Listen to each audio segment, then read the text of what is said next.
Assalomu alaykum. Anglayotganlar tarixiy tazkira asar Eydiqut o'g'lonlari Mo'yitlar jamiyati. Avtori Ömerjan Sidiq. Maqsud Mo'yiti. Davomi. Dastlabda Maqsud Mo'yiti so'z qilib, hozir bizning 1 soat vaqtimiz bir jing oltindinmi qimmat. Dushmanga qarshi turamizmi, turmaymizmi degan masala mavjud emas. Dushmanga qat'iy qarshi turamiz. Bu jihatda hammaylan bir yoqidan bosh chiqarishimiz lozim. Hozir kechidimay shahar ichi va shahar sirtidagi aholiga ahvolni uqtirib, xalqni urushga otlantirishimiz lozim, dedi. Hamdulla Damullam va boshqalar Maqsud Mo'yitining fikrini quvvatladi. Maşiming bo'lsa, xalqni safarbarlikka keltirmay bo'lmaydi. Bu yaxshi fikr, lekin hozirgidek dushman shaharga yiqilishib qolgan vaziyatda biz shaharga solinib turib, dushmanga qarshi turamiz degandan ko'ra, shaharni tashlab chiqib, dushman shaharga kirgandan keyin hujum qilib, partizan urushi qilsak utuqliq bo'ladi, dedi. Ba'zilar bu so'zni anglab, arsalda bo'lganda Maqsud Mo'yiti yana so'z qilib, kelayotgan dushmanning oldin to'smay, shaharni ularga tashlab berish xalqning aniqlab o'tiga so'sabganlik bo'ladi, degan fikrda ching turdi. Oxiri hammaylan Maqsud Mo'yitining fikriga qo'shilib, az bir qism kishilarni Turpan yangi shaharni saqlashga qoldirib, qo'zg'olonchilarning ko'p qismini Gochondan kelayotgan Jingshorin askarlarini tarmar qilishga qaratish, shu orqali Turpan Koni shahardagi Jingshorin askarlari Gochong va Urumchidan yordamga askar kelayotganligini bilib bo'lgacha, ularni oldin tarmar qilish qaror qilindi. Әтісі qo'zg'olonchilar Urumchi taraf bilan Koni shaharga kuzatchi qo'yib, Gochondan kelayotgan 700 dushmanni to'sishga otlandi. Qo'zg'olonchilar dushmanlar bilan shaptulliqda uchrashib, urushni boshlavatdi. Bu yerda bir kun jang bo'lgan bo'lsa-mu, 700 dushmanning qurollari xil bo'lg'achqa, to'xtamay etilayotgan pilimot o'qlari dastidan fidoyilar olg'a besish turmoq, hatto beshini ko'tarishga amal qilolmadi. Ularni tüptüz sayda to'silish imkoniyati texmi yo'q edi. Oxiri fidoyilarning bir qismi shehid bo'lib, qolganlari Udul Turpan yangi shaharga kelib yig'ildi. Mashimin bu mag'lubiyatni anglabla Gansuga qochishga tayyorlandi. Bu xabar birdamdala quloqdan quloqqa anglanib, fidoyilar orasida tavrinish paydo bo'ldi. Shu arada Gochondan kelgan 700 askardan boshqa Urumchidanmi 800 askarning kelayotganligi haqida ma'lumot keldi. Agar bu ikki qism birlashib yangi shaharga hujum qilsa, yana minglagan askarlar Koni shahardan chiqib ularga hamdamda bo'lsa, bu qora kuchlarning Turpan xalqini qirib tashlashi qosh bilan kirpikning oraliqidagi ish bo'lib qolgan edi. Bu dal 1933-yili 1-oyning 6-kuni edi. Mushundaq halqiliq vaziyatda Mashimin o'zi Seling bu qilayotgan o'ylining o'ttirisiga chiqib, "Men qat'iy Gansuga ketaman" deb shaharni tashlab qochish uchun etini to'qib tayyorlandi. Maqsud Mo'yiti bilan Hamdulla Alam uning bu harakatiga norozi bo'lib, uni bu yo'ldan to'sib, "Agar omma ichiga boshliqlar qochibdi degan xabar tarqalsa, omma ichida qalamqanchilik yuz beradi, g'ayrat bo'shaydi. Siz Gansuga ketarsiz. Biz Turpan xalqi nega bormiz? Biz bu urushda o'lib tugasak tugaymizki, hargizmo qochmaymiz. Siz bir odam, nega ketaman desangiz keta olasiz. Bizda sabab qilsang zavol yo'q, qilolmasang amal yo'q deydigan maqol bor. Sabab qilib boqayli, oldirab ketmayli. Hozir shaharni tashlab qochishga texi baldur. Biz ishning natijasiga qarab boqayli", dedi. Bu vaqtda asta-asta tongmo etib qoldi. Maqsud Mo'yiti bilan Hamdulla Alam yana bir tarafdan Mashiminga ancha ishinib ketgili bo'lmaydiganligini his qilib, "Ishni o'zimiz boshladik. Endi o'zimiz boshqa ilib chiqmay bo'lmadi", deyishib, har ikkalan biliga oq bog'lab, sepil ustiga chiqib aylanib yurib, ommaga madad berdi. "Belni mahkam bog'langlar. Urushda o'lsak shahid, qolsak g'ozi. Biz uchun her yerde Xudo hozir va nozir. Xudo bizga nusrat ato qilg'ay. Qo'rqmanglar, qo'rqqanni ajal qo'g'laydi. Amin", deb duo qildi. Dushmanni yengilmasa, qirilib tugaydiganligini ko'z oldiga keltirgan fidoyilar tavakkul deb maydonga tushib, yoshqimi bir o'lim, qirig'imi bir o'lim, yashash uchun o'limdan qo'rqqan bilan bo'lmaydi, deyishib, qaytadan g'ayratga kelishdi va miltiqlarini surtib urushqa tayyorlandi. Tang yo'ra yo'ramayla Urumchi tarafdan kelgan bir avtomobil Yangi texi echilmagan g'arbiy darvozasi oldiga kelib to'xtadi. Fidoyilar bu mashinaning xato kelib qolganligini fahmlab, darhol darvozani ochib berdi. Avtomobil shaharga kirish bilanla darvozani etib olib, avtomobilni o'ttirga oldi. Avtomobildagi juviga purkunib o'ltirgan Jingshurining 7-8 ofitseri hang-tang bo'lishib avtomobildan tushdi. Fidoyilar darhol ularning yon qurollarini elib olib, ularni Mashimin bilan Maqsud Mo'yitining oldiga opirib topshirib berdi. Aslida ular Urumchidan kelayotgan Jingshurin askarlarining boshliqlari bo'lib, askarlaridan burunroq yo'lga chiqib, Turpan yangi shahrining qo'ldan ketganligini uqmay, shahar ichiga kirib qolgan edi. Ularning narsa keraklarini aqtirganda, uning ichidan Jingshurinning Turpandagi harbiylarga avatgan buyruqi chiqdi. Buyruqda Turpandagi qo'zg'alon qilganlarning 7 yoshidan 70 yoshigacha hammasini jaduda to'g'ranglar. Buning uchun sizlarga atoyatdan jadu tushardim deyilgan edi. Bu buyruqni anglab fidoyilarning dushmanga bo'lgan g'azab nafrati texmi oshdi. Ular biz dushmanni tugatmasak, dushman bizni tugatadigan. Buningdan boshqa chiqish yo'li yo'q degan qarashga keldi. Urumchidan yo'lga chiqqan askarlarimi heliqi boshliqlarining orqasidan Yangi shaharning g'arbiy darvozasiga yetib keldi. Urush boshlandi. Jingshurinning cheriklari ha degandila hayva ko'rsatib, sha deyishgunicha hujum boshladi. Qo'zg'olonchilarni ko'zga ilmay, zivozlar miltiqinglarni topshirib taslim bo'linglar, deyishib, xo'liganlik qilishdi. Buningdan qattiq g'azabga kelgan fidoyilar qo'mondonlardan sepil sirtiga chiqib urushishni talab qildi. Maqsud Mo'yti bilan Hamdulla Damollam yer sharoitini biladigan marganlarni tanlab, ularga duo qilib, ularni darvozaning sirtida urush qilishga chiqardi. Shuning bilan billa mahalla masjidlariga va yezalarga urushga otlanish haqida uqtirish qilinib, butun shahar va yeza xalqi safarbarlikka keltirildi. Ikki tarafdan hadab o'q etilishga boshladi. Sepil ustidagi va pastdagilarning hammasi marganlarning o'q chiqarishiga moslashib, cho'qon ko'tardi. Navbat bilan sepilning teshiga chiqish ko'paydi.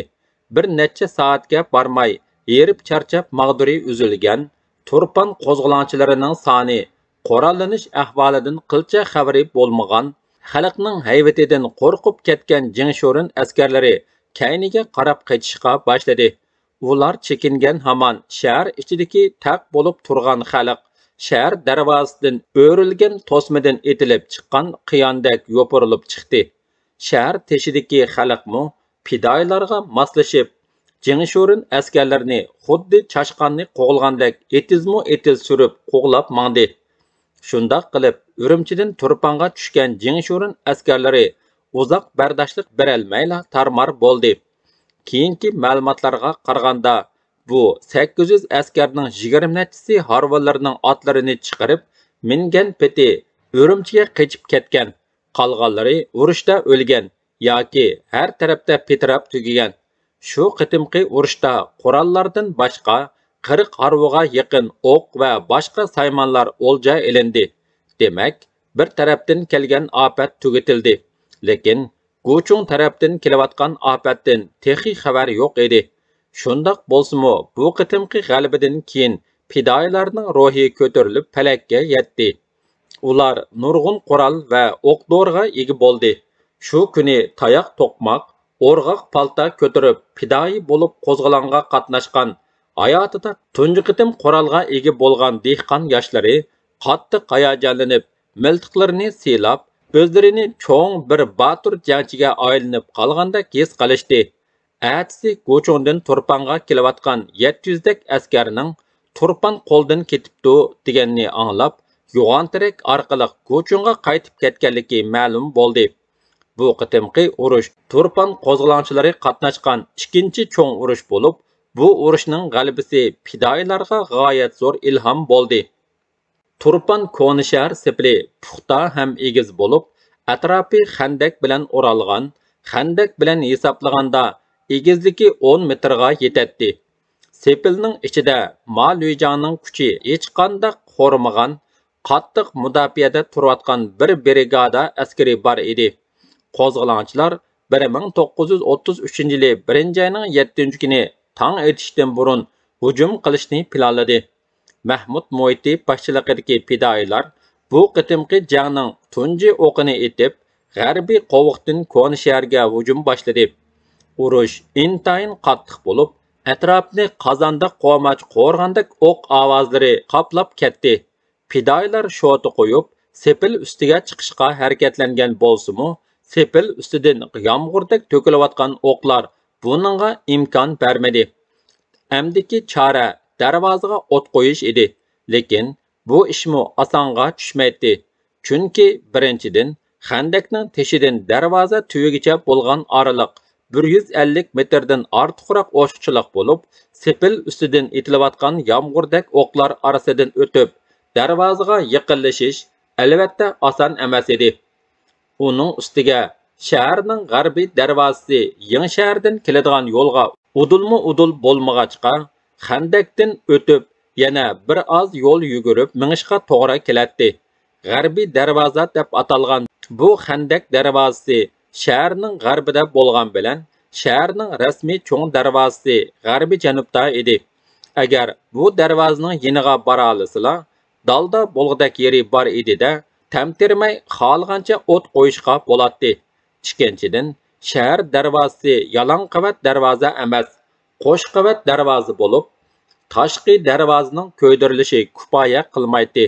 Mushundaq bir qator qiyinchiliklar bo'lsa-mu, darvozaga o't qo'yishga boradigan fidoyilar maydonga sakrab tushdi.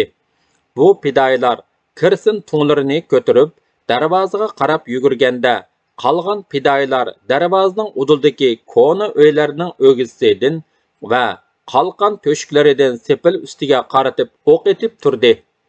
Bir necha qitim takror hujum qilishlardan keyin bir necha kishi chiqim bo'lgan bo'lsa-mu, oxiri fidoyilardan tetirliq manglik baqining o'g'li Abdulla dushman o'qlaridan apchillik bilan o'zini qochirib, gohida yolg'on o'lik bo'lib yetivilib, dushmanni bexutlashtirib, oxiri darvoza tuyiga berib oldi va kirsinni darvozaga chechib o't qo'yibdi. Qo'zg'olonchilar Abdullaning batur ta'mlikligidan so'yinib chuqon salishdi. Darvoza gurildab kuyib, qanotlari sangayan bo'lishga boshlaganda qo'rqib ketgan cheriklar taslim bo'lganligini bildirib, sepil ustiga oq bayroq chiqardi. Shuning bilan qaynayotgan qozonga sovuq suv quygandek atrof jimib o'q etish to'xtadi. Ozroq vaqt o'tgandan keyin Maluyjang 2 odamini boshlab sepil qo'vqidan chiqib keldi. Maluyjangning ismi Mafumin, laqimi Ma Daxanza bo'lib, u egiz bo'yliq, sodda odam edi. Odatda ko'chalarga chiqib, kishilarga aralashib yuradi. Ot taqlayotgan to'mirchi do'konlarga kirib, to'mirchilar bilan chaqchaqlashadi. U aslida cho'chakda turgan bo'lib, Jinshurun hukumati 1932-yili uni yo'tkab kelib, Turpanni mudofaa qilish vazifasini topshirgan edi. Ma Daxanza bilan Mahmud Moitining bo'y basti tang degudaklar edi. Lekin Ma Daxanza inchga egiz, Mahmud Moiti ustixonliq egiz edi. Shu kuni Hamdullah Alam Axunum, Maqsud Moiti, Mahmud Moiti, Mashimin, Abduxoliq Uyg'urlarning qatnashishi bilan suhbat o'tkazilib, ertasi atiganda fidoyilarga o'q chiqarmay Yangi shaharga chiqib ketish buyruqi berildi. Demak, dushmanlar taslim bo'lib, qurol topshiradigan bo'lgan edi. Taslim bo'lganlarning qurol yaroqlari Mashiminning buyruqi bilan Yangi shaharga yo'tkab kelindi. Bu chaqda kishilar orasida bu Mashiminning nima qilgani, o'rdakning go'shini yeb, g'ozning piyda bo'lgandek o'tgandimi, dushmandan g'animat olgan qurollarni tizimga elish bahonasi bilan bizdan yig'ilib qaytarib bermay, yangidan askarlikka olganlarga tarqitib berdi. Amdi yana bizga qurol yetishmayotsa, Koni shaharda taslim bo'lganlarning qurolini Yeni şehirge toştup besip aldı. Eğer kural kerek bolsa düşman bilen özleri uruşup alsı bolmamdı, degendek gulgular payda boldu. Bunu anlagan Maqsud Moiti ammaga iş ömlükde, kuch birlikde bundaq gaplarni qilmagan yaxshi. Düşman texi ko'z oldimizda turibdi. Biz bir-birimizdan miltiq talishib, ittifoqsizlik tug'dirsak, düşman foydalanib ketadi, deb tasalli berdi. Shu arada Ostanadan Nayning 30 kilometr sharqida Orus askarlari yurtimizni besib ketdi. Tizdan yordamga kelsin degan xabar keldi. Bu xabar kelish bilanla Maqsud Moiti Turpan bozorida urush qilayotgan kishilarning bir qismini chaqirtib olib, Ostanaga yo'lga soldi. Ostana, Qarag'o'ja, Yangi, Singim va Murtuqlardan minglagan odam yerim yota qurollangan bo'lsa-mu, hammasi Turpan bozoriga to'plangan edi. U chaqda hammaylarning diqqati Urumchi va Guchong taraflaridan keladigan dushmanlarga, shuningdek Turpan Ko'n shahar ichidagi dushman askarlariga markazlashib, Pichan tarafdan keladigan dushman askarlariga ancha ko'ngil bo'lmagan edi. Bu xabar ammaga cho'ng xushalliqdan keyin yana bir baloyi ofatning yetib kelganligini his qildirdi. Chunki ko'plagan kishilarning ota-ona va bola chaqalari Ostonada qolgan edi. 50 ga yaqin kishi tayyorlikni puxta qilib, birinchi turkum bo'lib otliq yo'lga chiqdi. Fidoyilar Jingshurinning Urumchidan tushgan 800 askarni tarmar qilib, nurg'un qurol yaroqqa ega bo'lgan va Turpan Ko'n shahridagi askarlarni taslim qilib, 1500 tal miltiq, 300 ot, cho'ng kichik 2 avtomobil va boshqa qurollarni o'lja olgan bo'lsa-mu, urushqa rasmiy qatnashgan yana xilijiq kishilarning ot yoki miltiqi yo'q edi. Miltiqi barlarning o'qi yo'q bo'lib, ba'zida bir miltiqning tuviga bir qancha odam to'plashib qoladi. Davomi bor.